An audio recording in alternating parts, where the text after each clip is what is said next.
Hey everyone, welcome to today's video. So today's video, we're going to be highlighting something that was discussed in the state of the game yesterday. And I think it was an answer to a question. And somebody had asked if there was going to be matchmaking in the raid. And Yannick said, no, there wasn't going to be matchmaking, that they believe that that is the best possible experience. That's one without matchmaking in the raid. Now, I'm going to actually talk about why I disagree with this stance. I know it's not going to change anything, but let me give a few caveats. So first of all, this isn't going to affect me. I'm going to jump in Discord. There are a lot of Discord servers that I've, basically become a member of. I have a Discord server here with the division. It gets active around the raid period. I don't really use it for anything. I don't even post my videos on my Discord server. So that's how much you guys just know. I set it up for people to be able to find LFG groups. I'll be able to put a link in the description for you. Another thing too is I recognize that there are people who don't really care for matchmaking, who even agree with the developers on this stance. And I also know that if you need help with raid, there are a lot of content creators that are actually helping people run raids. I'm going to shout out the Vibes, because right now he is the one that is actively, working towards. In fact, there's a dedicated raid day on his streaming schedule. So I'll put a link in the video to his channel. Please check that out if you need help for a raid. Okay, so there are solutions around this. I recognize that. I know that, but I still have to talk about this because there's a principle behind all of this, if you guys understand what I mean. So think about it this way. Gaming companies are in the business of making video games to be able to appeal to their audience. And if they want to continue making video games, they want to be able to create a fan base. Massive Ubisoft is a kind of a young studio in regard to them doing independent games. They've worked on old games before. They worked on Far Cry, I think the online multiplayer, Far Cry 3 or 2 or so. I can't remember exactly. But this Division game is actually their major IP that brought them to the spotlight. And it seems like with that major IP, they're missing a big opportunity. And it's an opportunity for them to put their name in the list of gaming development companies like Rockstar and maybe CD Projekt Red. And the reason I named these two games, I'm not saying that, Massive is on the same development level as these two. No, I have to call it what it is. Massive has nothing on these two studios when it comes to, just putting the work on the table. But they are at least in a place where they have a AAA game.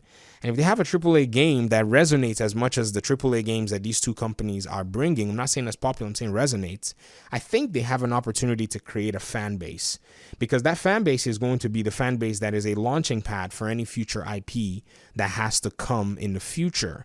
So this is me saying how this one decision of a matchmaking may or maybe may not affect future projects, future sales, and future growth for a company like Massive.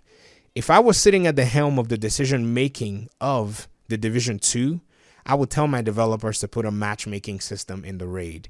It's a very so-called small thing, but may have consequences down the road. And the reason I'm saying this is because I like Massive Ubisoft as a studio. I think when it comes to all the other AAA companies, Ubisoft is kind of an underdog, but they're very underrated. They're such a strong studio that in many cases can't really see their strength, or in some cases they subvert their strength for very short-term visions. I don't know what it is. I don't think we have people that are necessarily as forward-thinking on many levels. There might be visionaries on the top levels, but I don't think once you start scaling down, those visionaries actually are pushing for more forward-thinking vision agenda on the hierarchy down the road. And so this is basically what Massive is going to have to struggle against, because already the AAA market is very competitive. I wish somebody in marketing and I wish somebody in leadership would listen to this video. I'm not a game developer, but one thing I really love doing is learning about people in any scenario, in any situation that I am. And this allows for me to be super interested to the point where I go around and read comments and check out what people are expressing in social media, not just specific people, but just a wider audience. I can basically almost tell you that doing this has allowed for me to make some crazy predictions in different aspects in politics, business, even basically my work. I work in the education system, and I can almost basically tell you things that will, some outcomes, just because of the things that I see. It's not because I'm some kind of smarty pants. It's just I'm seeing something with my eyes, and it's easy for me to be able to deduce in most cases. and some of the cases being wrong and very wrong too, not saying anything. But I think this is something that the development team need to consider in the future on how they make promises, how they deliver, and how they keep promises.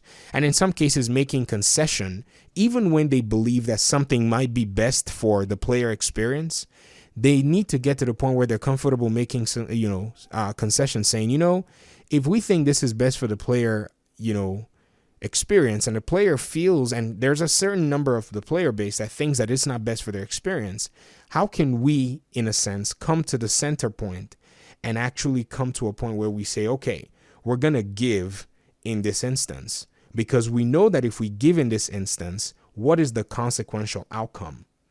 Question mark. If they have the consequential outcome in mind, then I think they're going to make some really smart choices down the road. I think because of this so-called inconsequential thinking, like, well, this is what we think, and, whatever the consequences, we'll be able to take it, based on this small thinking scenario, based on this very small, I would say unique case, they don't see what the future ramifications may be. And why I say and compare Rockstar and compare CD Projekt Red and say, these two gaming studios, they've done a good job in allowing for their player base to be able to trust them in regard to the kind of games that they bring out and the quality of life things that they do bring to their games. If Massive can do quality of life things for their community much more, and in an over-the-top way, they'll be able to create a fan base. Because right now, the only game that they're really known for is The Division, which is, in many cases, a game that has struggled to maintain itself in a positive light. Now, here are the things that I do think can probably change this attitude and this behavior. And I think it's buy-in to the vision of the growth of the company. So let me throw some things out there that I've seen. So you have a leadership structure and you have a lot of the employees. What is the buy-in to the vision and the goal of this development team? Are the developers hired on just a salary basis, or are they hired on the basis that they will also enjoy from the profits that the game makes? Question mark. If they're hired on the latter premise, where they get bonuses, where they get all kinds of things, I think we will probably be seeing a lot more decision making going on. Now, I don't know what the salary and what the negotiations are, but I can almost bet you that Ubisoft and Massive is hiring. This is just my opinion. I'm not saying this is fact, but they're hiring based on just, kind of a compensation scale that's basically somewhat platonic. I don't think, this is my thinking, that there's anything more in the case of this compared to perhaps other studios that we've heard of, where they say, developers are going to benefit from the profit sales of the game. Now, they may be on that profit scale, sale margin or benefit or whatever. So if we sell this many copies, or if the game brings in this, everyone's going to get this kind of a bonus. They might have that. But I wonder if the leadership is actually pulling them in further to buy into the vision of the company, where they're saying, hey, if we as a company continue to grow, you as an employee here, or you as a member of this vision, you also get to grow financially, influence-wise, all these other benefits that can come with it. I think once they do that, it will start to scale down the decision-making that the developers, basically have. Because right now, I think the developers are making these decisions on a very strange frame of mind.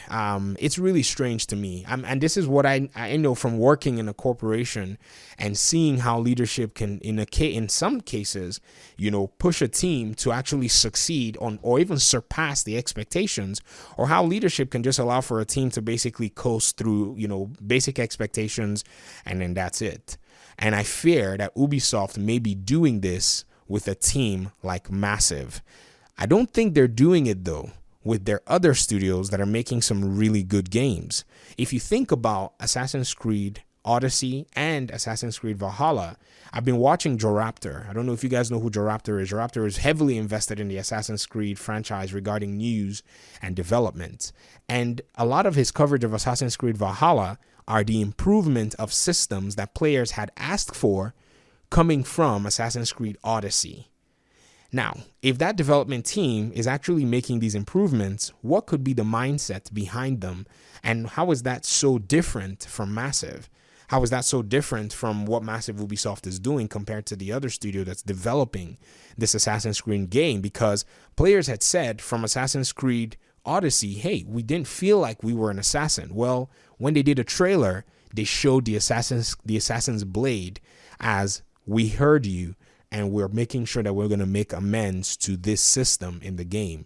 A straight up, in your face, we got you type moment.